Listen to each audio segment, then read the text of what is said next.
I'm live. Hello, everyone. Dion Johnson here, the womanologist. Come on into my YouTube channel. Welcome to day 1, episode 1 of Influencer. This is a video series, a blogging series, I think, a vlog, I think they would call it, a vlog or a video series for women in senior leadership, particularly if you're a woman, a CEO, a director, a head of department, a strategic lead in public sector or the third sector space. You work and lead in an organization that has a remit around supporting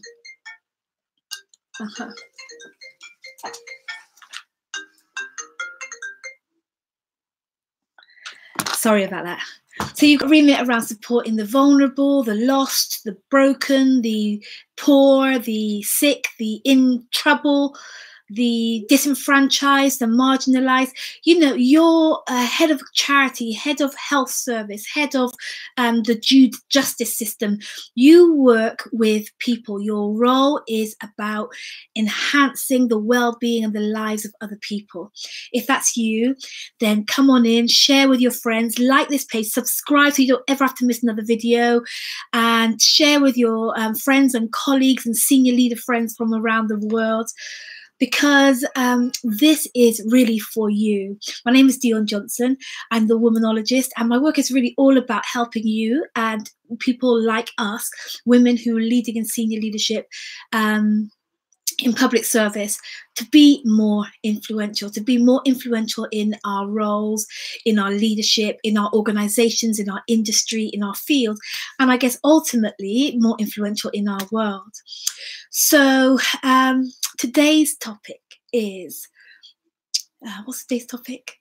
What's the difference between a CEO and a frog? And I'm hoping that you're really intrigued by that title. Let me show what I mean. So I don't know if it's true or not, but somebody told me that frogs are a real delicacy in France. They cook frogs. And the way that they cook the frog is they put the frog in cold water.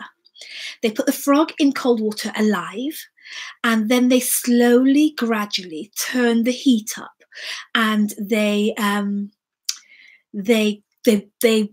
gradually increase the heat on the frog. And so before the frog knows it, in cold water, it's really comfortable. That's its jam. That's its habitat. It's really comfortable in cold water, and then they heat up the thing gradually, so it doesn't really realize that it's being cooked. And so the heat goes up and up and up, and before the frog knows what's happened, it's too overcome by the heat, and it dies, and it's cooked, and it's enjoyed by the eater, right? So the trick is to put the frog in cold water, because cold water is where the frog is really comfortable, and then do it gradually, cook that frog real gradually, so that it doesn't even know what's happening before it's too late. You hear that? It doesn't even know what's happening before it's too late. And I was reminded of this conversation that I had yesterday with a brilliant woman. I have lots of conversations with lots of brilliant people, right? And this conversation was with a really brilliant woman who was leading in a really quite a noted charity in the UK here. And she had a really strategic role in one of the charity departments, and she's feeling stuck. She's feeling underwhelmed. She's lost her passion for her role. And we spoke about what had brought her into working in this field, in her industry, in this sector. And of course, just like so many of us who go into working in public service, those of us who go into charity work or working for NGOs or working in the public sector, we don't go into it for the fame and the glory, right? We don't go into it for the money and to become millionaires. We go into this work because we really care. We're conscientious. We really care about making a difference. We really care about seeing things improve for the people whose lives we have in our hands, the people who we are in our organization serve. Right? So this woman's no different. She, as we reminisced on what brought her into this industry, she spoke about her dreams and her visions and her plans and her ideas and her insights and about her passion for making things better, for improving outcomes for those people that she and her organization had a remit around serving. It's so easy, isn't it, to forget that that's what public service is all about. Public service is about serving the public. It's about facilitating well-being. It's about improving outcomes for the people that really need us to do that, for the people who really need support. And so it got me thinking about this woman's conversation, got me thinking about the frog. I mean, I asked the question, what is it that causes somebody who's on fire like that for change and social justice and fairness and equality and a much improved, transformed outcomes for the people that we serve? What happens to somebody who's on fire like that to help them to get to a place, 10 years later, where they don't feel that anymore? What happens? How did that happen? How come they just wake up one morning 10 years later and find that this has happened to them? Like the frog in the water, who doesn't wake up, who actually dies in that water because it goes up so gradually.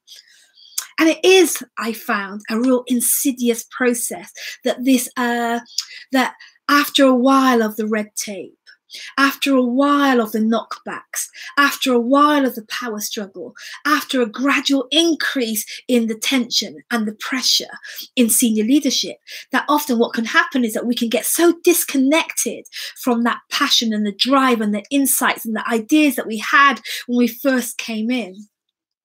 So today, what I want to ask you to do is to remember, to go back and remember what brought you into this field, what brought you into the area that you strove and strived and pushed and pressed and climbed to get to high levels in your organization.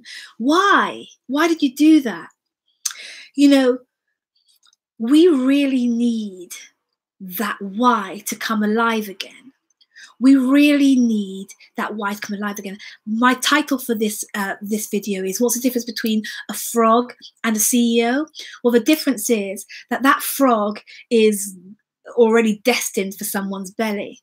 But if you find that the heat, the pressure, the circumstances of senior leadership has sort of boiled and cooked out the passion from your belly, then you can, not like the frog, you can be revived. You can be resuscitated. You can breathe new life into that why and that passion and that drive and that interest, that conscientious interest in making things better. The frog might be out and out, but not you. You have the opportunity to rise again, to be reignited again, to be revived again, and all the refreshed and the invigorated. That's what you have the chance for. And I've been thinking about this, and I saw an article on the news recently about a woman whose son has a rare form of epilepsy, and she's tried everything. Doctors have tried everything to help this boy, but the seizures were getting, like, really, really bad seizures were happening. Excuse me. I really should turn my phone off, shouldn't I? So these really bad seizures were happening on a really frequent basis, and she tried everything. The doctors said, there's nothing else that we can do. We're giving him the highest dose of steroids. We're doing all we know how to do, and it's still not making any difference. It's not going to. That you don't have any choice but to just support your son like this. But then she heard about cannabis, and she heard that cannabis was a real cure for symptoms like her son was experiencing. But it's illegal in this country.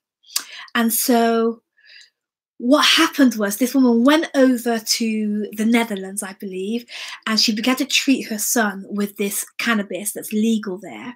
And her son dramatically improved. And so, but her home was in the UK. So this woman took on the law. And that the story that I saw on the news was a story about her battle with the court system, because she wanted to make the cannabis available here in her own country so she could treat her son. It was a matter of life and death for her son. And the thing that I saw when I listened to the news story, watched the news story, was I saw this fire in this woman who was just not about to let her son die. Like, she was taking on the giant UK judicial system because she knew that it was a matter of life and death for her son. And she fought and she battled and she cried and she stood up again and she fell and she stood up again and she stumbled and she stood up again against this giant called the judicial system of the UK. And she fought and fought and fought.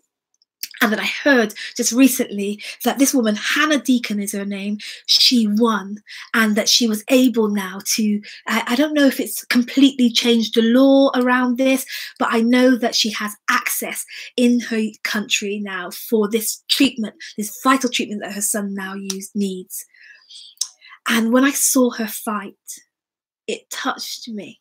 When I saw her fight, when I saw her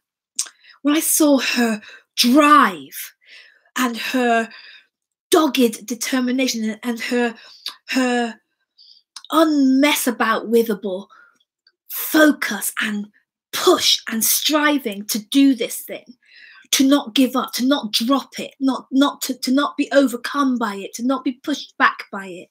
I thought, my God, what would happen if we had people like that, women like that, in senior leadership, in our charities, in our public service, in our public sector, in our third sector, who have these remits around the outcomes for these people who are in need, these people who are dying, these people who are sick, these people who are weak and poor and in trouble.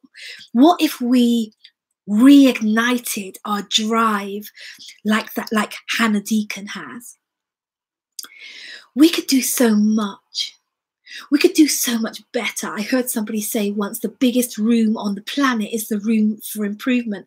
And that's never been truer than it is with public service, with charities and NGOs and public sector and the health services and the legal services that are serving these people who are in such significant need and facing every day the inequalities, the gross inequalities, the gross unfairness and injustices of our systems that make up our public service. I'm encouraging you today. I'm going to set you an assignment to think back to when you first began. What brought you here? What were your aspirations for the people that you serve? What were your aspirations for your industry and your organization? What did you want to see that doesn't exist yet? What have you had boiled out of you? What's been de-energized? What's been killed off in you that you came into the industry with and now is no more? Let me tell you, you're not a frog. It's not over and done with.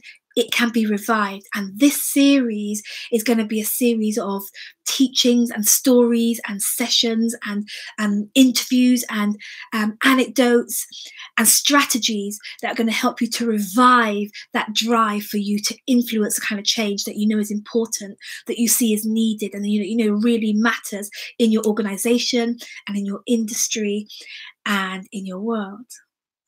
So that's what I have for you today. I'm hoping that you hear me loud and clear. I hope you do the homework and you go back and think about what brought you here. Think about how connected you are to those passions that brought you into the industry. And tomorrow I'll be back with another message. Please go ahead and like this page.